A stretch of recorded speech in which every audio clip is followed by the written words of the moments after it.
Hello, I'm John Galloway. I'm involved with the Copper Coast Geopark. Welcome to our centre.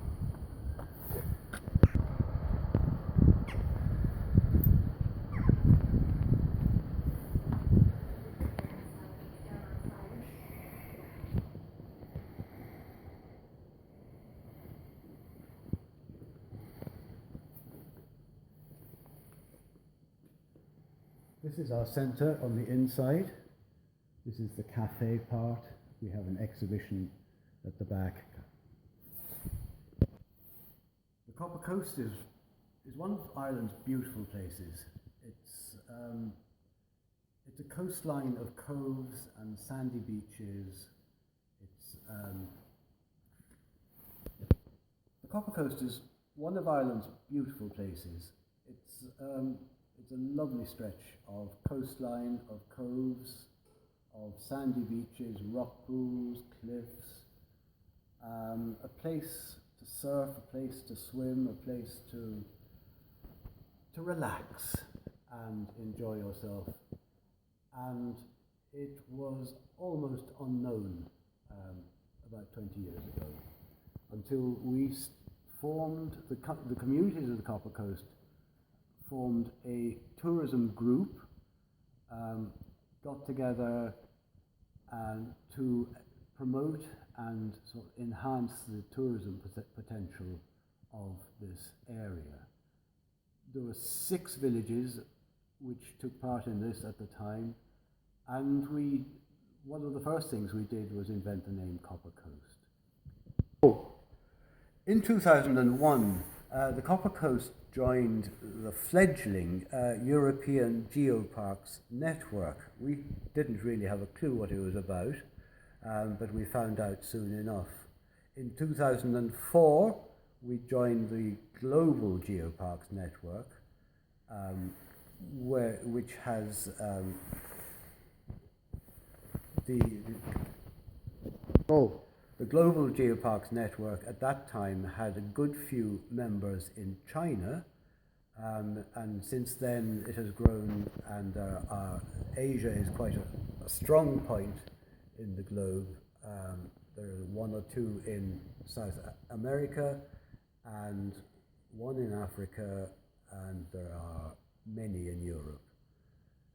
In 2015, the Global Geopark network, which had always been under the auspices of UNESCO, became included among their sites, so that they became UNESCO Global Geoparks. And so they're UNESCO sites. They have an equivalent status to World Heritage Sites. So that's been a great coup for Waterford and the other geoparks in Ireland, which are the Burren and Cliffs of Moher and the Marble Arch Caves, which are in a cross-border geopark in Fermanagh and Cavan. The Copper Coast, in all its forms, from the very beginning, has been volunteer-led and managed. We've had small funds from the County Council and now the City and County Council since we were a geopark, and we have had a very good relationship and funding from the Geological Survey of Ireland. They pay for a geologist, a part-time geologist, who fulfills one of our remits as a geopark. With the funding from Interreg and from Waterford Leader Partnership, we have been able over the years to buy some old mine buildings. Copper Coast is named because of the copper mining industry that was here. It was quite intensive, but it was about 50 years in the 19th century. It was one of the busiest copper mines in Europe at the time. And so we bought the old, rather derelict mine buildings, and were at least able to investigate them and preserve them so they're not going to fall down. We also bought this redundant Church of Ireland church, which again was very derelict, and we were able to do it up to become the centre that we have now, in which we are. This is it in the middle of winter. So in the summer, and last year was our busiest, 2015, it suddenly took off, and this room was very often absolutely buzzing with visitors. We were rather proud. And we have this cafe here, which would be full of people. We used as much as possible, if not entirely, locally produced foods, and from food makers, food producers, food craftspeople. We also had a little shop selling all kinds of local goods from Waterford and close at hand. Every geopark in the world somewhere has what they call a Geopark's Corner, which just gives a bit of publicity to all the other geoparks and makes something of being a network. It's probably not the best network in the world, but we're working at it. And in our new UNESCO status, I think this will develop quite considerably. We have this screen here, which has a picture of just about every geopark in the world, and it's on a continually revolving slideshow.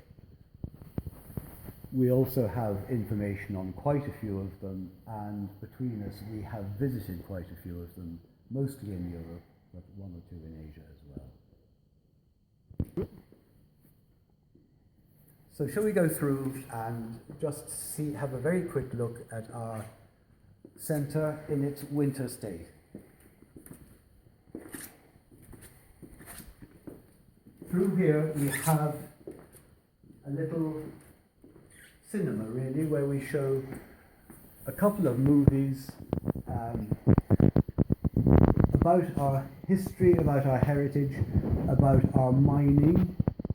There's one showing the building as it used to, the Bunman as it used to be, which is absolutely fascinating, showing where things are and where they were, and telling us how the whole mining operation worked. Okay, I'm starting.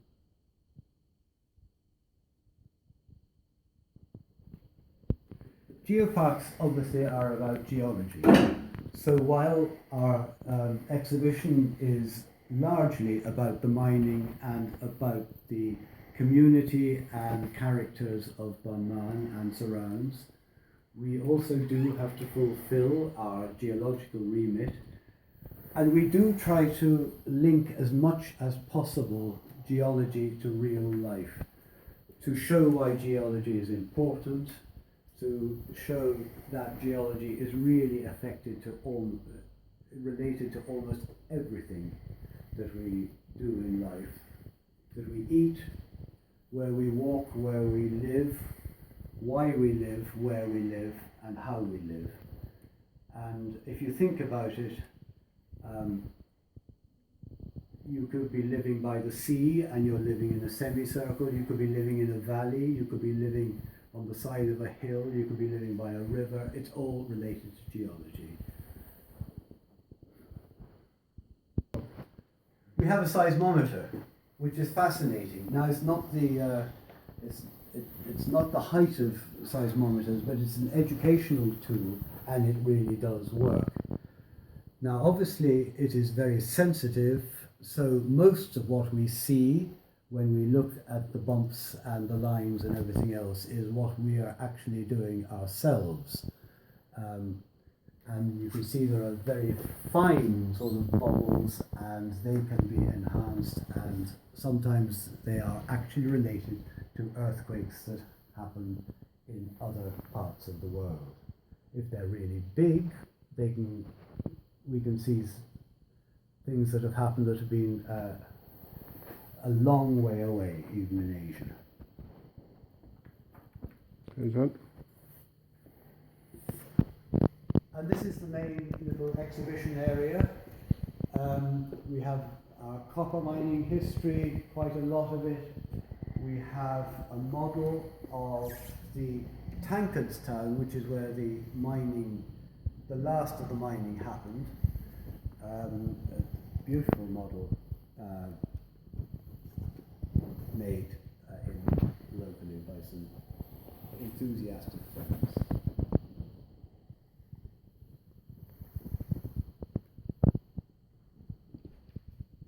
Here's Fred.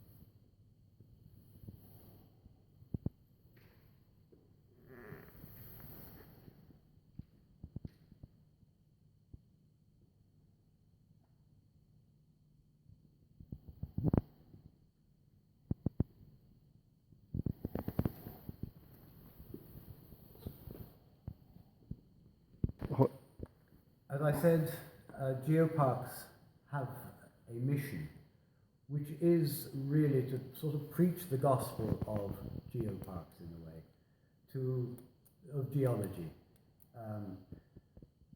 linking it to everything in life, and that is our mission too.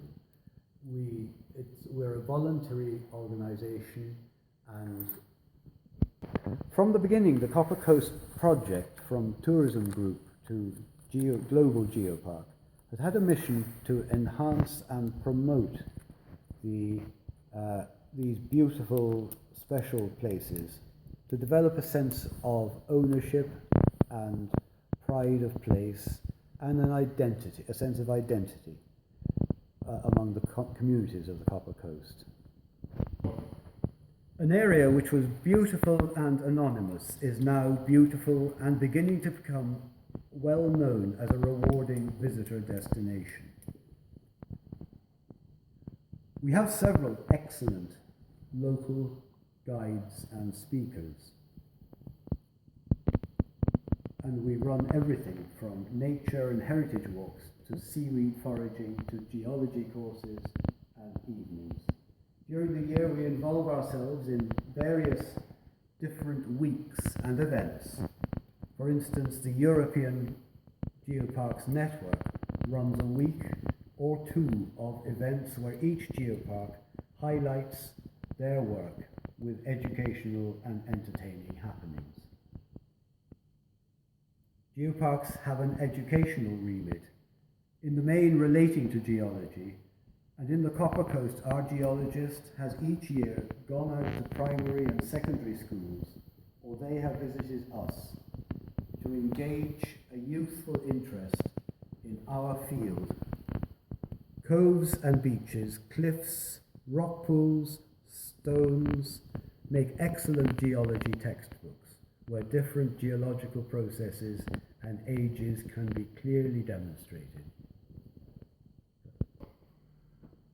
We try in everything we do, and we're trying as we speak and into the future to involve ourselves more and more in the local communities, being part of promoting anyone who is trying anything to either make a living, to pursue a craft or art or anything like that, producing food, producing things.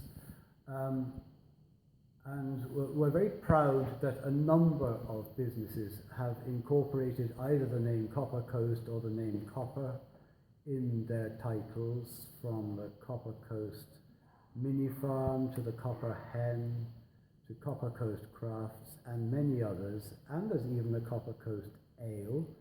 And we really, it warms our heart when things like that happen. Going forwards, I think this year coming is probably going to be a year of consolidation and making the most of where we are and growing our relationship among the communities.